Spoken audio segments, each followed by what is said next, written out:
Welcome to Building Bridges with Greg Johnson, a podcast dedicated to helping people from different perspectives come together and have a healthy conversation and to become better friends and better acquainted. Hey, today we are very excited to announce that on our premiere podcast, we have our special guest with us, Nick Vujicic of Life Without Limbs and Attitude is Altitude. I've known Nick since 2009. He's an incredible human being. He is so inspirational. Recently, he came to Utah to be a part of Anti-Bullying Day on October 7th, and while he was there speaking to different high schools here in our state, challenging kids to understand they're loved and they are known and they are cared for, and that bullying is not cool and suicide is not an answer. He spent some time with us in studio and we got to connect with him and get to know him better. So I'm not going to say anything more about it. Let's go right to the interview and enjoy my time with Nick Vujicic.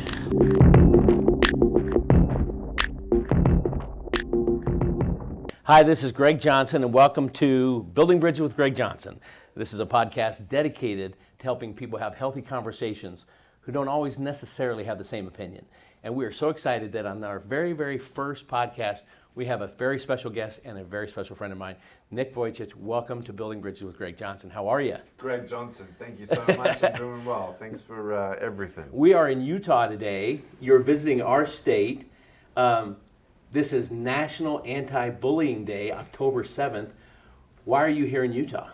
Well, first of all, in some places where I cannot talk about faith, we do not come in on our faith-based nonprofit called Life Without Limbs. We come in on a different company called Attitude is Altitude, and me and my brother, we run this company for an education initiative that basically helps people know the values of who they are, finding their purpose, and helping them really discover their decision-making process as they're growing into adolescent years, understanding the effects of good choices, bad choices, and how their choices, their words and actions affect other people. And obviously, it being Anti-Bullying National Day, we are trying to do a keynote today that's live streaming in multiple locations nationwide, where school districts are tuning into a man without arms and legs sharing his keynote. And as I transparently share about how I actually attempted suicide because of bullying at school and trying to reinforce the communities nationwide, but per school in that community, knowing that, we need to rise above bullying together. Very cool. And I know you were in, we just came from an event up in Park City, Utah, where you spoke to the high school there. Now we're in a place called Roy, Utah, Roy High School, and you're going to speak to students in a little while. You have had such a passion for this area, and you have built a bridge. I mean, you are a bridge builder. You're a person that uses your gifts, your person, your voice to build bridges to people that are hurting, to people that are broken. What is your motivation? What causes you to get up and do what you do? When someone finds a cure of cancer, they're going to tell everyone, whoever else has that same cancer, hey, I got the cure and look at me. And it's not as look at me, it's saying, hey, there is hope. And so once as a child in Australia, depressed, lonely, not believing that God had a plan for me at all, trying to check out of my own life. Now that I found hope and purpose and love and joy, and now I'm a young man traveling 70 plus countries, meeting presidents, addressing Congress and House of Representatives and senators from all around the world, to let them know that the leading generation of especially this millennial generation needs to be reinforced with some values, some social emotional learning curriculum, and let them know that God has a plan for them wherever we can talk about faith. And so we're very, very excited to come here to Utah. I've preached here as well through the local churches here, through your nonprofit ministry as well, Standing Together. It's been an incredible blessing to have you on as well on the advisory board of Life Without Limbs, and just being an encouraging brother when I've needed it over these years as I moved from Australia as a 23-year-old. Right. And wonderful that God has opened up doors in the previous years for me to even speak to people at the Mormon Tabernacle in 2009, something I will not forget. Yeah. I'm going to come back to this conversation about bridge building and your inspiration and whatnot, but I know our audience kind of wants to get a little window into who you are. And man, you are living it. You're living life right now. You've got a beautiful wife. You've got 4 awesome kids, beautiful twin daughters. Tell us a little about your personal life. How's the family? How's Nick doing? What's going on in your life? In 7.5 years of marriage, it's been an incredible, wonderful journey. We never want to stop being a good spouse and a better spouse to each other. In those days, I used to work very, very hard. Before we got married, I used to be on the road 270 days a year, and I did that for 5 years straight at that pace. Very thankful that we can use things such as podcast technologies, TV, and the live stream opportunities to reach millions of people, and not having to leave my family as often. And now actually we're looking forward to next year. 2020 will be the year that the Vujicic clan will go with an entourage all around the world, and where we can, we'll share about our faith in God, and where we cannot, we'll go into the marketplace, we'll go into government systems through Attitudes, Altitude, and bring in our initiatives and try bring seeds of hope and plant seeds of love. And my 6-year-old son is counting down the days that he's going to be going to India and Africa to help the poor children of those countries as well. Well, now his name is? Kiyoshi. Kiyoshi. You used to joke with me, and you told me that Kiyoshi, you were a little nervous, like when he gets bigger, will he, knock you over? And how is your bonding with your kids? Is that cool? Every child's different, you know that. Yeah. You raise them, kind of in the same home, but, you have to kind of raise them differently as well, different personalities, and so us as well. But he's got a huge heart, very understanding, very mature for his age. Very cool. Kind of like a mini CEO already. Yeah, he's gonna lead the organization one of these days, I'm sure. Or start his own. Ladies I'm not and gentlemen, gonna, this is my dad. I'm not preempting what he's going to be doing in his future. That's totally up to God. But cool. He loves us. He loves people. Yeah. And he loves just life. Well, and Kanai, your wife, I mean, she is part Mexican, part Japanese, and what do you call that? Japsican. Japsican, I love it, And so there's a lot of culture in your home. There's a lot of diversity. You are Serbian, but you were raised in Australia. So you've mixed up a lot into this family. Now living in America to a Japsican. So very cool. Poor children. Their accents are really off as well, because between my accent and her accent, they just don't know which way to go. Well, you have some pictures of them that you're showing to the students, yes. And they're beautiful. Your little girls are awesome. So anyway, so that's good to kind of get a little catch up on you personally. So we want to get back to this, kind of the purpose of this podcast is to talk about bridge building and the idea of making connections with people. And we live in a world today with people having so many different opinions. So how do you bring people together? What is your bridge building ability that brings people, audiences that have all kinds of different worldviews, all kinds of different religious ideas, and yet somehow you have a message that speaks to them and brings them together? What do you think that is? Well, first of all, I thank God for that. People look at me without arms and legs. They cannot relate to how that feels. However, they know how my heart, my mind, my soul, my spirit feels when we go through difficulties, fear of rejection, fear of failure, fear of the future, fear of the past haunting you for the rest of your life, and you never, quote unquote, becoming anyone. Mm-hmm. And I think that's what everyone relates to understand that my story isn't really special than anybody else's. It's unique. Everyone's story is unique, and my history is his story. And so how I can now be used by God to encourage other people with disabilities and even influence governmental legislation about bullying. I was speaking at the state legislature in Utah with you years ago. Hawaii state legislature. I've addressed many national governments about special needs children being integrated into mainstream school systems. I mean, this is huge. And so our history is his story to be able to be a miracle for someone else, even when we don't get our miracle. And I feel like we're always looking for things to fulfill our life, to come to a level of happiness, satisfaction that unfortunately this world cannot give us. On temporary things, your happiness will be then temporary. We're always waiting for the next relationship, next season, next this, next government, next whatever. It's all about it's not just the power of positivity or perception. It's actually coming and transparently having healthy conversations about the common denominators of life, which is number one, that I haven't found anyone, Greg, who doesn't agree with me when I say we need to stop bullying. And so you come there, and then conversation starts. Okay, how can we?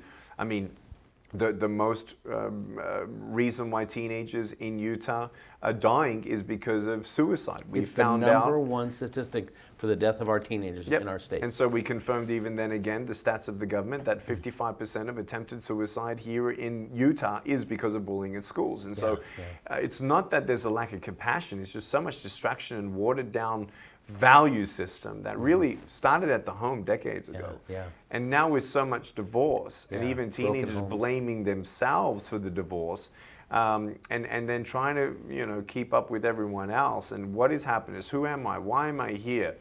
It's always about breaking down barriers and walls, and building bridges to the people in hope found in Jesus Christ. And whether I can mention Jesus in a public school system or not, that doesn't matter to me. It's all about, first of all, love. And that's the answer to your question. It comes down to the common denominator of love. Yeah. That's so true. An Old Testament prophet once said, "You reap the whirlwind, and you reap the wind, and you sow the whirlwind." It's coming back in a country that is continuing to disavow its traditions, its values, its faith in God, and now we're reaping some of the disasters of that. And I think your bridge to society, to youth, is an amazing message of love will bring us together. And in particular, your personal motivation as a Christian, as a follower of Jesus Christ, is powerful. So how does your faith motivate you in your work to build bridges? My faith in believing that God is real, that He has a plan for me, that when I die, I don't die, and I'm going to be in heaven with my new arms and new legs, seeing my Savior who died for me in His pierced hands. And then I'll be hugging other people who were influenced, encouraged by our ministry of Life Without Limbs, which has taken me globally, dozens of times to many countries. And so one example is a limbless boy that we met in California, who now knows that if God had a plan for a man without arms and legs to be his hands and feet, then he's in the same boat, if you will, in the same shoes. And now here I am as someone who was once a child who only wished that I just met someone like me, feeling alone.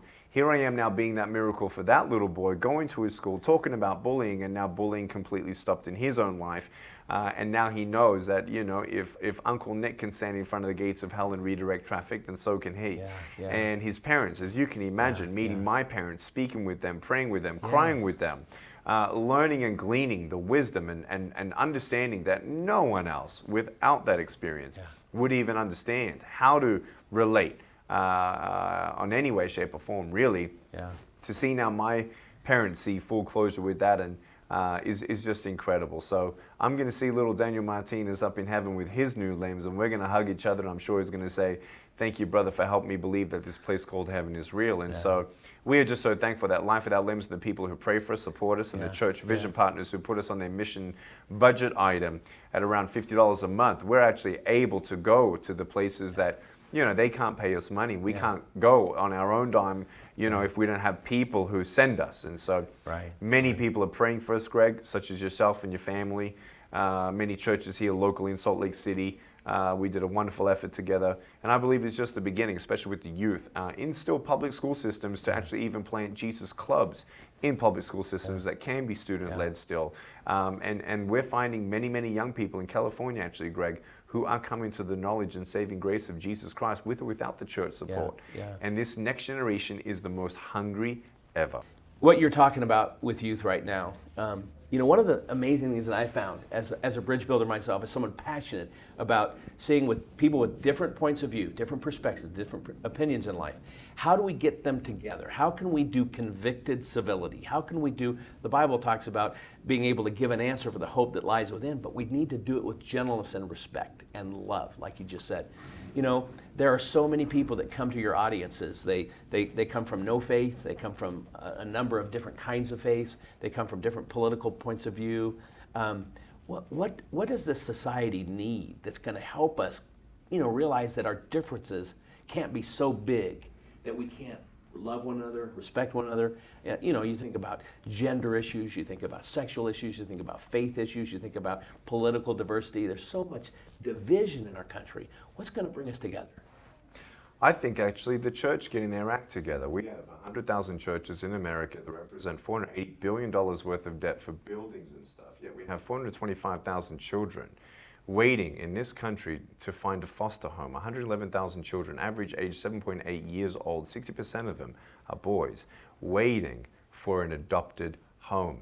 Now, in some aspects, there are many people who, say, well, we tried, but the system's slow. Well, then let's go to the system and try to change up their infrastructure and their back end, that they talk to each other district to district.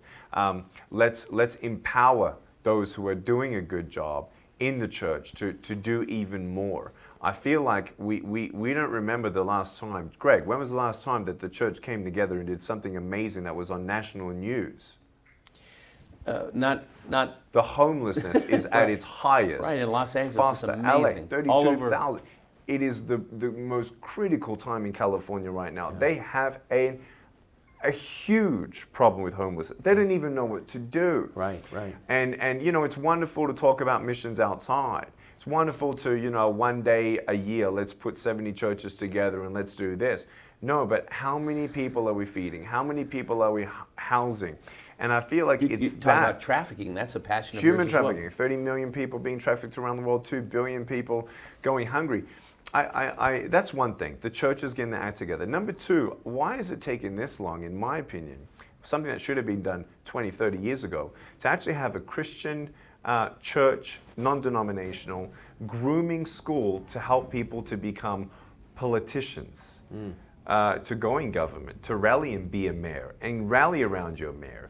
We're a little too late to even teach people in our church pews. We've made politics kind of a dirty thing. It's Christians allergic. shouldn't be involved in politics. That's crazy. Believe it or not, they all say that there's 7 pillars of influential societal anchors, if you will. Yeah. It comes down to 3. It comes down to politics, political, education, and business.